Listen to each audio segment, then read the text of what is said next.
श्रीं क्लीं ऐं बड़े बाबार्हं नमः। ॐ ह्रीं श्रीं क्लीं ऐं बड़े बाबार्हं नमः। ॐ ह्रीं श्रीं क्लीं ऐं बड़े बाबार्हं नमः। बड़े बाबार्हं नमः। बड़े बाबार। क्यों? अरे ये तो चलती नहीं आंखें और ये चलते हैं, ये घबरा जाती हैं और चरण कभी भी घबराते नहीं। चरैव चरैव चरैव चरैव, चलते चलो चलते चलो चलते चलो, कभी थकावट महसूस नहीं करते। इसलिए गंधोदक चरणों को तो स्वीकार करते हैं, लेकिन आंखों को कोई भी पूछता है। ऊपर बैठे हैं, क्या मालूम? ये तो चर्या परिचय है, किसको होती? पैरों में होती। कंकर पत्थर सारे सारे चुभते हैं। वह चारित्र, वह आचरण निश्चित ही पूज्य होता चला जाता। वही चरण जब घर में थे, नहीं कुछ लग जाता है, ठीक है, अरे भैया कैसे करते हो? लात मारते हो? लात कहां मारने? तो फिर इतने बड़े हम व्यक्ति बैठे नहीं देखा, पैर लग गए, कैसे लग गए? क्षमा करना, पहले अच्छे ढंग से देख लेते, फिर को क्षमा करने मांगने की क्या आवश्यकता? कई लोग जो है ना क्षमा क्षमा क्षमा क्षमा करते।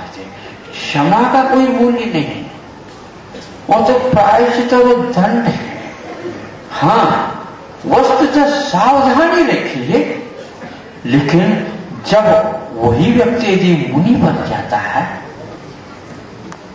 जो लात कहते थे अब क्या कहते हैं? चरण। पकड़ो उनको, नहीं समझे? पकड़ कहां मिलते हैं महाराज? आपका क्या होता? थोड़ी सी ठहरो, हम अपने आप के जीवन को पवित्र बना ले। अब महाराज जी याद दिला दे, तुमने तो एक बार कहा था लात लग जा। महाराज उस समय के अवस्था में बहुत अंतर है। उस समय आप सावधानी से नहीं चल रहे थे, इसलिए पैर लग गया। आज तो कीट पतंगों को भी आप देख रहे हैं महाराज, छोटी सी भी चींटी भी बच रही है आपकी कृपा से। और ऐसे चरण कहां मिलते हैं महाराज? तीसरा क्षेत्र प्राय करके बिंब न हो करके पहले चरण ही मात्र रहते थे। चरण चिन्ह जिसको बोल रहे थे, अपने यहां चरणों की पूजा जब तक जीवित रहता है तब तक की जाती, फिर बाद में चरण चिन्ह की पूजा की जाती। यानी चरण तो ऊपर के दिखेंगे और चिन्ह जो होगा वह चल करके जहां छप गया है उसको पूजे। मोक्ष पथ पर जो है तो चलते उनके चरण की पूजा करते। तीर्थ क्षेत्रों में प्राचीनता की पद्धति यही रहती थी। टोक बना देते थे या छतरी बना देते थे, उसमें प्राय बिंब स्थापना नहीं होती थी और उसमें चरण स्थापित करते थे। चरण नहीं, चरण चिन्ह, और उसको देख करके अपने माथा पर लगाए थे।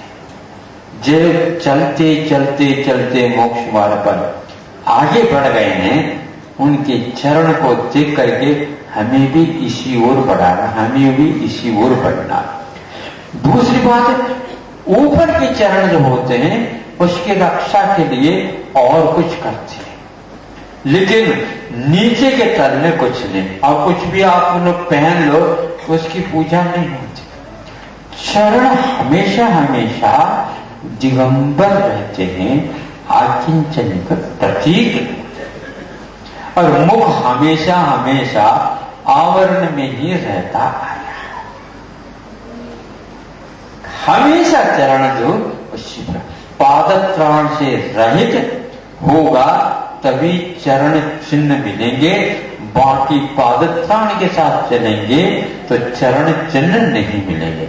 और चरण यदि चिन्ह नहीं मिलते हैं तो हम उस रास्ते पर नहीं जाएंगे, क्योंकि वह रागियों का रास्ता माना जाता है। इस प्रकार आकिंचन व्रत को धारण करने वाले व्यक्तियों की पूजा अपने आप में बुद्धिपूर्वक मैंने जो मोह करके कमा रखा या इस इकट्ठा कर रखा उसको उतारना है, उसको छोड़ना है, किसी को देना नहीं, क्योंकि वह किसी का भी नहीं,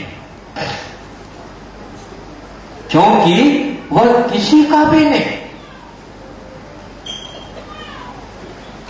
किसी का भी नहीं है तो वैसे छोड़ दे। दुरुपयोग न हो जाए इस सत्विशा से अहिंसा धर्म का पालन करने वाला कोई होता है तो उसके लिए दिया जाता है। यह जो कोई भी गृहस्थ मुनि बनता है तो इसकी भूमिका में यही एकमात्र रहस्य रहता है। उसका दुरुपयोग न हो, वह अन्य व्यसनों में न खर्च हो, उसके द्वारा हमारे लिए भी उसका सामना चलता है। अज्ञान के कारण तो इकट्ठा कर लिया, ज्ञान आने के उपरांत उसका उपयोग इस ढंग से करना चाहिए कह करके और वो चले जाते हैं। आकिंचन महाव्रत अपने आप में बहुत, महाव्रत के बाद और आकिंचन धर्म आता है। उपकरणों को भी वह अपने पास रखना नहीं चाहता अथवा उसका उपयोग ज्यादा करना नहीं चाहता, ताकि उसके प्रति भी कहीं राग रह न जाए। जैसे उपकरण उसी प्रकार रहते हैं जैसे दवाई आप लोग रोग को मिटाने के लिए लेते हैं। रोग को मिटाने के लिए जो दवाई ली जाती है उसको भी खुराक कहा जाता है, लेकिन वह डाइट नहीं होती। क्या कहा? हाँ, किंतु कभी कभी होता क्या है, रोगी उस दवाई को भी अपनी खुराक बना लेता है क्योंकि अच्छी लगने लग जाए, छोटे बच्चे जैसे। नहीं, शरीर का निर्माण पुष्टि भी होगा दवाइयों के द्वारा नहीं, दवाई के द्वारा रोग ठीक हो जाता है। फिर रोग ठीक होने के उपरांत सिंपल भोजन भी कर लो, पुष्टि अपने आप आती चली जाएगी। ये सिद्धांत उसमें बना हुआ रहता है। इसलिए हमें यह सोचना चाहिए कि आकिंचन धर्म आखिर क्या अज्ञान के साथ लिया जाता है या ज्ञान पूर्वक लिया जाता है। ये महत्वपूर्ण है, ये हटाव तो किया ही नहीं जा सकता। जिसका इसमें बुद्धि चल नहीं रही है और वह स्वीकार ही नहीं रहा और उसको केवल जो ऊपर से आकिंचन बना लो, वो बनाने की प्रक्रिया नहीं, वो बनने की प्रक्रिया। वो उपकरण तो ले तो लिया, लेकिन वह समझने लगा इसके कारण भी बहुत कुछ विकल्प रहते हैं। पुराण देखो, ऐसा एक सूत्र आता है कुंद कुंद साहित्य में, श्रमण कौन होता है? पर की अपेक्षा नहीं रखता। पर की अपेक्षा का अर्थ क्या? नौकर चाकर तो बहुत दूर की बात है, और कोई भी अचेतन वस्तु भी नहीं रखते, क्योंकि उन्होंने एक चेतन परिग्रह, एक अचेतन परिग्रह और एक चेतना चेतन परिग्रह, तीन प्रकार के परिग्रहों की बात कही। चेतन परिग्रह किसको बोलते हैं? मुनि महाराज। चेतन परिग्रह कैसे हो जाए? शिष्य मंडली ये चेतन परिग्रह में आ जाएगा। परिग्रह कहा? वो निष्परिग्रह।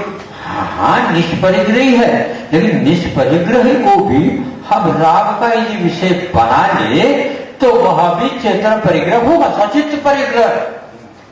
थोड़े से बाद में और 2 मिनट के बाद और बता दूंगा गहराई के साथ, तो वह ये चेतन परिग्रह होगा।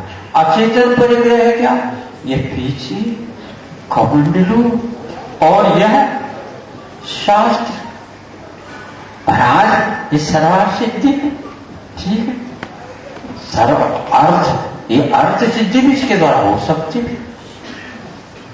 इसमें तो लिखा है सर्व अर्थ सिद्धि, सर्वेषाम अर्थानाम सिद्धि, सर्व सिद्धि, बिल्कुल। इसको बना दें तो ये परिग्रह हो जाएगा। तो चेतन और अचेतन और ऐसा शिष्य जो वो भी रखता है और स्वयं भी उसको रख लिया, तो ये चेतना चेतन परिग्रह, सचित अचित और दोनों मिलकर के ये परिग्रह होता। ध्यान के विषय को बनाते समय में भी परमात्म प्रकाश में एक बात लिखी, बहुत ही महत्वपूर्ण है। सिद्ध परमेश्वर जीव है क्या अजीव है? आप तो द्वितीय अध्याय तो पढ़ चुके। अविग्रहा जीवस्व सूत्र आए थे ना, वह जीव जो मुक्त जीव है ऊपर तक पहुंच गया, उसके पास विग्रह नहीं, मूढ़ा भी नहीं और शरीर भी नहीं। शरीर के लिए उनकी गति नहीं हो रही है और एक समय वर्तनी होती है और वह सिद्ध परमेष्टि। सिद्ध परमेष्टि जीव है क्या अजीव है? जीव है, लेकिन उसको अभी ध्यान का विषय बनाएंगे तो सचित परिग्रह सूक्ष्म हो जाएगा। लेकिन हर व्यक्ति के लिए नहीं कहा गया कि जो अपने आप में लीन होना चाहता है तो उसके लिए बाहरी कोई भी द्रव्य लेता है तो उसमें वह बाधक हो जाता है। किताब लेकर के आप यदि परीक्षा पास होना चाहते हैं तो फिर हम कहते हैं कि दूसरी विधा से आपको हम परीक्षा देने के लिए कहेंगे। बिना परीक्षा आप आगे नहीं बढ़ेंगे, बिल्कुल ठीक है, लेकिन किताब को देख करके नहीं, 365 दिन तो किताब देखो। जब परीक्षा लेते हैं उस समय आपके क्लास टीचर को भी आने नहीं देंगे और न ही कोई किताब आपके पास रहेगी और न ही आपको हम अकेले छोड़ेंगे। आपका कोई विश्वास नहीं। क्या हो गया?